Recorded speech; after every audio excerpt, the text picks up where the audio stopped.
right now, so not 100% sure if that interior sound is so incredible. The SLS AMG is the best sounding car in Forza Horizon 5. Let's go ahead and customize it and then take it for a drive. My name is Nikolai, and this is Joyshift. I like to film and build cool cars in Forza Horizon 5. If you're new here, consider subscribing and hitting the bell icon so you can always be the first one to watch new videos. We're gonna learn a whole lot about cars, we're gonna customize them, we're gonna drive them, and just have a lot of fun with them. Let's go ahead and jump into this video. So if you've played Horizon 2, which in my opinion is the best Horizon up until 5, so if you've played Horizon 2, you'll know that this car just sounded incredible in that game. So back in Horizon 2, I would say it's in second place behind Horizon 5 as far as car sounds. But in that game, like literally this SLS AMG sounded the best. And by best, I mean most realistic. Like it just sounded the most like a real car. It had that deep burble to it. You could hear the supercharger whine if you put a supercharger on it, and it just sounds the most realistic. So I want to go ahead and do exactly that in this video when we customize it. So very first thing I want to go ahead and do is just toss a supercharger on there. So let's go and hear how the car sounds without it, and then now with the supercharger.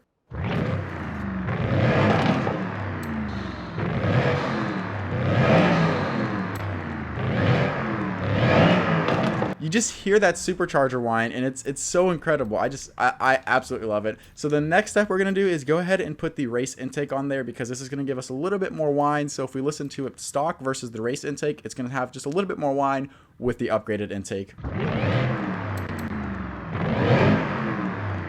So just a little bit more whine, but I think it's definitely enough. So I don't want to go too crazy with this one. Let's just go ahead and do our exhaust so we can also hear the exhaust, because in Horizon 5, when you put a different exhaust on the car, it actually changes the way it sounds. So let's go ahead and listen to these three options that we have.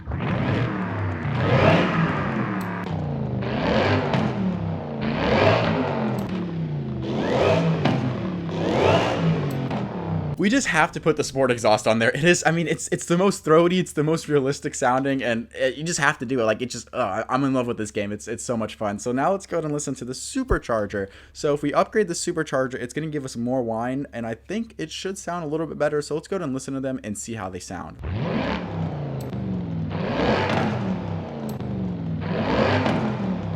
So yeah, let's go ahead and put the race supercharger on there, and I think that's really all I want to do.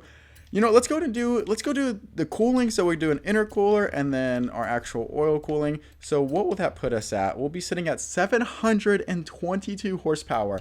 That is a lot, but I think this car could totally handle it. So let's go to do a race flywheel, and I think that is really good for performance mods. So let's go ahead and see, can we lower this? You know what? Should we do a drift build?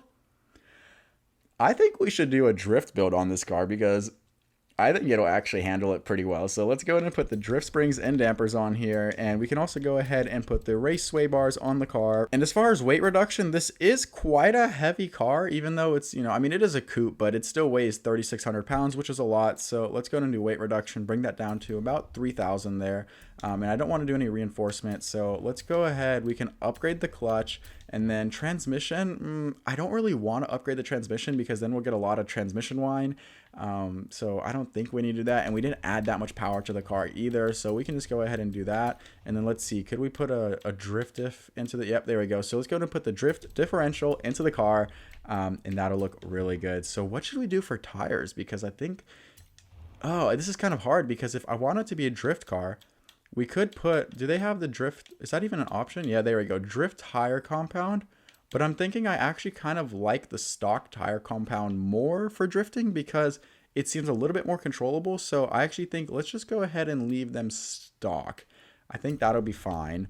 But let's go ahead. Let's still widen it to give us a little bit more stability, because we do have more power. So hopefully we'll still be able to get it to spin. But we'll see. Now for wheels, this is going to be a hard one. I'm really not sure what I want to do to it. I definitely don't want to go for anything that looks like too JDM on here. Let's see if we can do like a nice, maybe like an HRE wheel on here. So let's see what options we have with those. See, I'm really liking, this is kind of, this is hard. A lot of wheels do look good on this car. Oh, this is a tough choice. I really have no idea. I've looked all around, and I don't think I can find a wheel that I think actually looks better on this car than the factory one. So let's go ahead and leave those on there, and then we're going to paint them black. And I think I want to make this car matte black, but let's see what kind of options we have here for visual. I don't like the Forza stuff. That definitely I don't think looks too good. And then we can put like these like lights on the roof, but I don't really want to do that. I'm not really a fan. So we're gonna leave it stock. It's, I guess you could call it a sleeper, but theoretically it's not, because like literally if you see an SLS AMG, you're not gonna think it's a sleeper. You're gonna be like, oh, that car definitely, you know, is fast. But you probably wouldn't expect it to be a drift car, which is what's probably pretty unique here. So let's go ahead and do our, you know, our design on the car. So basically I just want to do a nice black, but I don't want to do a gloss black. We're going to come over here into satin, and then we're going to make this thing matte black, or satin black actually. I think this color looks phenomenal on this car. I mean, it's a Mercedes. Like, these colors just look so good on them. And then for wheels, we're going to actually go ahead and make these gloss black. So black out the car, and I think that looks sick. And then can we do like a red caliper? I think maybe that'll look pretty sick on there. So that's orange. Let's bring it down over here to red. Do like a nice bright red. I'm thinking, should we go with that right there? Yeah, we'll go with that red right there. I think that looks sick. And then let's black out the windows. So now that we're outside with the SLS AMG, this thing looks phenomenal and it sounds incredible. And I really like the way this thing feels and looks. So we're going to actually go ahead and head over to the mountain road, where we're going to do some drifting with it. See, will this thing even drift? Because this car was probably originally meant mostly for grip. So the fact that we'll be able to try and drift it is going to be pretty interesting. And we don't have too much more power over it, just basically suspension tuning. And that's going to be interesting. So we'll see what we can do with it. I did put the wider tires on there, so it's probably going to be a little bit harder to, you know, get it to kick out, but I am curious what we can do. And then towards the end of the video, we are going to do some wheel gameplay with the car. So stick around for that, and it's going to be very fun. So let's see if we could kick it out. Oh yeah, all day. This thing, it can easily drift. Although I do have to adjust to it because it is a big boat and you feel it. So it's going to take some getting used to. You know, I literally just pulled it out of the auto salon right now, so not 100% sure. That interior sound is so incredible. Oh, it sounds like you're literally driving. Wow, it's like you're in a race car. Yeah, this thing will definitely kick out if you want it to, but I definitely could see some tuning potential here because it's understeering more than I'd like it to. Let's go ahead and bring our tire pressures up a little bit. And then as far as alignment, I don't want to have -5 all the way in the front. Let's start with -2 and then -1.5 in the rear, just a little bit less. And let's start with that and then see how it feels, because everything else should be, for the most part, pretty good with the car. And look at that, we've already got a lot more forward bite. Yeah, this thing, it'll spin for you if you want it to. We'll see how it feels with the wheel though, because right now with the controller, it's still, I mean, it'll kick out, which is pretty interesting. I think this would be more of like a spirited, like street car that can drift if you wanted it to, because we're not doing like a full-on drift build with it. We're just simply building it to a point where it could drift if you wanted it to. It's so insane. Like, you wouldn't expect a car like this to be able to do all of this, but I guess that's the beauty of playing Horizon 5. You can just see it all, but I'm finding it is slippery a little. It's weird. You could definitely feel it. This car probably isn't the best drift car, and it doesn't want to be drifting because it's hard to kick it out, but then once you actually kick it out, it just tends to slide and you don't feel much control up in the front. Maybe we could fix that with some tuning, but I'm trying to get it to kind of kick out, you know, go side to side with it here. And it's working barely. Some pretty clean drifts here. So that's awesome. But let's go ahead and switch over to the wheel gameplay and we'll go from there.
So there you have it. That was the SLS AMG, and in my opinion, this is the best sounding car in Forza Horizon 5. But other than that, if you enjoyed the video and want to see many more videos just like this, make sure to subscribe to Joyshift because we're going to have a whole bunch of other fun videos on the channel. We'll see you in the next one.